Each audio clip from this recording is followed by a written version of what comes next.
അസ്സലാമു അലൈക്കും. ദൈവത്തിൻ്റെ രക്ഷ എല്ലാവരിലും ഉണ്ടാവട്ടെ എന്ന പ്രാർത്ഥനയോടെ പശ്ചിമേഷ്യൻ യുദ്ധത്തിൻ്റെ രണ്ടാം ഭാഗത്തിലേക്ക്. കഴിഞ്ഞ എൻ്റെ പശ്ചിമേഷ്യൻ പര്യടനത്തിനിടയ്ക്ക് ഞാൻ UAE-യിൽ ജോലി ചെയ്തിരുന്ന കാലഘട്ടം, അന്ന് അബുദാബിയിൽ നിൽക്കുമ്പോൾ TV-യിലൂടെയാണ് സദ്ദാം ഹുസൈൻ്റെ വധശിക്ഷ ഞാൻ നേരിട്ട് കാണുന്നത്.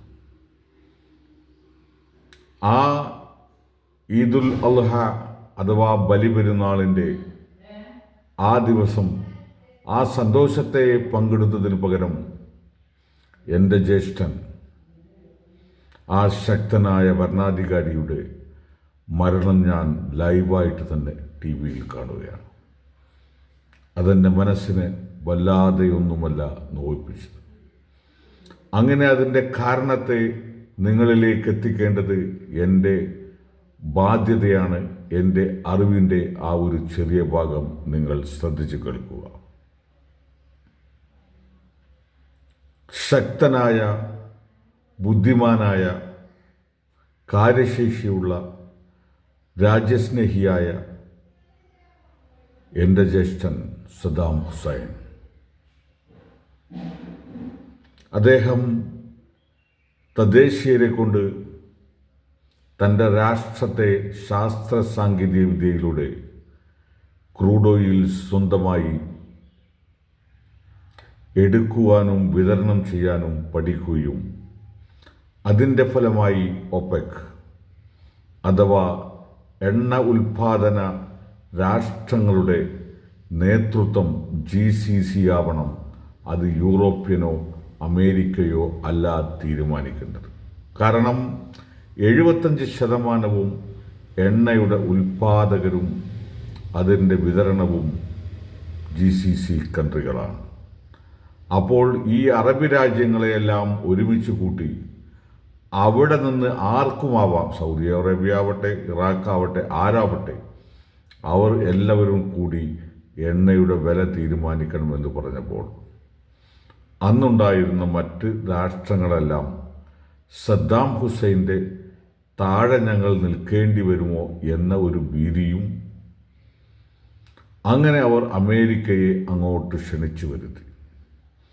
ആ ക്ഷണം ഇന്നവർക്ക് ചില്ലറ പ്രതിസന്ധിയല്ല ഉണ്ടാക്കിയത്. ഒരു കാരണവശാലും അവരോട് പോവാൻ പറയാനുള്ള ധൈര്യം ഇന്ന് ഈ ഇറാൻ്റെ ഒരു 10-1 ധൈര്യം പോലും ഈ ഗൾഫ് രാജ്യത്തെയോ അല്ലെങ്കിൽ അറബി ലീഗിൻ്റെയോ നേതാക്കൾക്കില്ല എന്ന യാഥാർത്ഥ്യമാണ്. കാരണം ശാസ്ത്ര സാങ്കേതിക വിദ്യയില്ല, മാത്രമല്ല അവർക്ക് അള്ളാഹുവിനേക്കാൾ ഭയം അമേരിക്കയാണ്. ഞാനവിടെ ജീവിക്കുമ്പോൾ എൻ്റെ അഡ്നോക്ക് എന്ന സ്ഥാപനവുമായി എനിക്ക് ചില മലയാളികളുമായി ബന്ധമുണ്ടായിരുന്നു, അതുപോലെ മറ്റു മേഖലയിലും. അങ്ങനെ അന്ന് അൽ ജസീറ, ഖത്തർ TV-യുടെ വലിയ കഴിവുള്ള ആളുകളെ കംപ്ലീറ്റ് ഇസ്രായേൽ സൈന്യവും അതേപോലെ അമേരിക്കൻ ചാരസംഘടനയും ചേർന്ന് കൊലപ്പെടുത്തി, യഥാർത്ഥ ന്യൂസ് വെളിയിൽ പോവാതിരിക്കാൻ. അതേപോലെ ഉദാഹരണമായി പറഞ്ഞാൽ ഈ അഡ്നോക്ക് അല്ലെങ്കിൽ അറാംകോ പോലെയുള്ള സ്ഥാപനങ്ങളിൽ ഒരു 5 രൂപയുടെ TVSൻ്റെ ബോൾട്ട് ആവശ്യമായി വന്നാൽ ആ 5 രൂപയുടെ ബോൾട്ട് ഇടാൻ ഒരുപക്ഷെ മറ്റ് രാഷ്ട്രങ്ങളിലോ അല്ലെങ്കിൽ സൗദി അറേബ്യയുടെ UAE-യുടെ ആൾക്ക് അവിടെ അനുവാദമില്ല. അത് അമേരിക്കക്കാരൻ $500 വില കെട്ടി അമേരിക്കയിൽ നിന്നോ അല്ലെങ്കിൽ അവൻ്റെ സ്റ്റാഫ് എവിടെയാണോ അവിടെ നിന്ന് മാത്രമേ ആ ഒരു ബോൾട്ട് മാറ്റാൻ അനുമതിയുള്ളൂ. അത്രയും കണിശമായ രീതിയിലുള്ള നിയമ സംവിധാനമാണ് ഈ അമേരിക്ക, ഇസ്രായേൽ പോലെയുള്ളവർ അവിടെ നടപ്പിലാക്കി. ആ രാജ്യങ്ങളിലെ ആ പുണ്യഭൂമി, ആ വിശുദ്ധ ഭൂമി, ആ ഖുർആൻ്റെ പ്രഖ്യാപനമുണ്ടായ ഭൂമി, ആ പുണ്യപ്രവാചകനായ മുഹമ്മദ് നബിയുടെ ഭൂമി, ആ അള്ളാഹുവിൻ്റെ കഅബയുടെ ഭൂമി, ആ ഖിബ്ലയുടെ ഭൂമി, ആ അച്യുതണ്ടിൻ്റെ ഭൂമി, ആ ലോകത്തിൻ്റെ സെൻറ്ററിൻ്റെ ആ കാന്തിക ശക്തിയുള്ള ആ അച്യുതണ്ട്, ആ കഅബാലയം, ആ ഭൂമിയിൽ നിന്ന് നിങ്ങൾക്ക് ഞാൻ മതവും അതുപോലെ തന്നെ ലോകത്തിൻ്റെ എല്ലാ ഭാഗത്തേക്കുള്ള ഭക്ഷണ സാധനങ്ങൾ മുതൽ നിങ്ങൾക്ക് ജീവിക്കാനുള്ള മാർഗവും ഞാൻ വെച്ചിരിക്കുന്നു. അത് നിങ്ങൾ മാന്യമായി എടുത്തു കൊണ്ടുപോകുക എന്ന ഒരു സന്ദേശത്തോടു കൂടെയാണ് ആ മരുഭൂമികളെ ഈ എണ്ണ സമ്പത്തിനെ അള്ളാഹു വെച്ചിട്ടുള്ളത്. അത് പ്രവാചകനായ മുഹമ്മദ് നബിയുടെ പരമ്പരകൾക്ക് അവർക്ക് ഉപയോഗപ്പെടുത്തി അവിടെയുള്ള ജനങ്ങൾക്ക് ആ ഒരു കഷ്ടപ്പാടിൻ്റെ ദുരിതത്തിൻ്റെ വലിയ പ്രതിസന്ധികളിൽ നിന്നും അവർക്കൊരു മോചനമുണ്ടാവാൻ വേണ്ടി ആ വെച്ച സമ്പത്ത് നിങ്ങൾ മാന്യമായി ബിസിനസ് ചെയ്തോ അല്ലെങ്കിൽ നിങ്ങൾക്ക് ജീവിതമാർഗമായി കൊണ്ടുപോകാം. അതിനു പകരം അമേരിക്കയും മറ്റുള്ളവരുമെല്ലാം ഇത് കട്ടുകൊണ്ടുപോയി കൊള്ള ചെയ്തുകൊണ്ട് ജീവിക്കുക എന്ന തന്ത്രം മുൻകാലങ്ങളിൽ തൊട്ട് ഇന്ന് വരെ ഉണ്ട്. അതിനെതിരെ സംസാരിച്ച സദ്ദാം ഹുസൈനെ അവർ ഇല്ലായ്മ ചെയ്തു.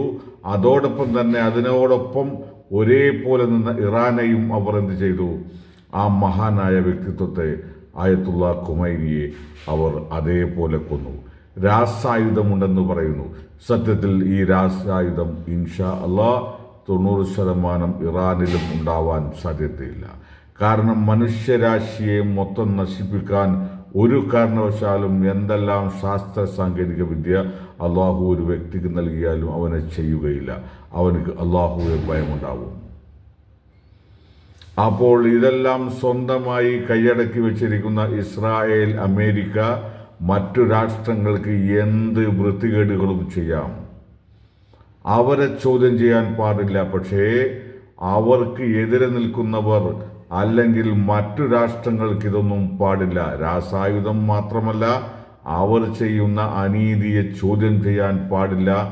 ചോദ്യം ചെയ്തവരെയൊക്കെ ഞങ്ങൾ എല്ലാ നിലക്കും ഒതുക്കുമെന്ന അമേരിക്കൻ പ്രസിഡന്റിൻ്റെയും അതുപോലെ തന്നെ ഇസ്രായേലി പ്രധാനമന്ത്രി നെതന്യാഹുവിൻ്റെയും പ്രഖ്യാപനം അള്ളാഹു കേൾക്കട്ടെ, കാണട്ടെ. ഈ കണ്ണിലൂടെ അവൻ തന്നെ തീരുമാനിക്കട്ടെ ആര് ജയിക്കണം തോൽക്കണമെന്ന്. ഒരു കാരണവശാലും ഇറാനിയൻ പട്ടാളവും മിലിറ്ററിയും ഭരണ സംവിധാനവും പിന്നോട്ട് പോകാൻ പാടില്ല. ഒരു പക്ഷേ ജയം അല്ലെങ്കിൽ അത്യന്താപേക്ഷിതമായി വന്നാൽ മരണം അഥവാ ഷഹീദ്. അതിനോടനുബന്ധിച്ച് അറബി രാഷ്ട്രങ്ങൾ ഒരുമിച്ച് നിൽക്കുക.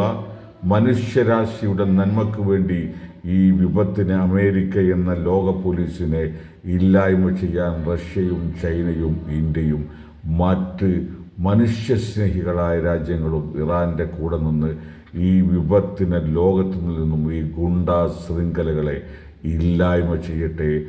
ആമീൻ, ആമീൻ, ആമീൻ യാ റബ്ബൽ ആലമീൻ. എല്ലാവരും പ്രാർത്ഥിക്കുകയും പ്രവർത്തിക്കുകയും ചെയ്യുക.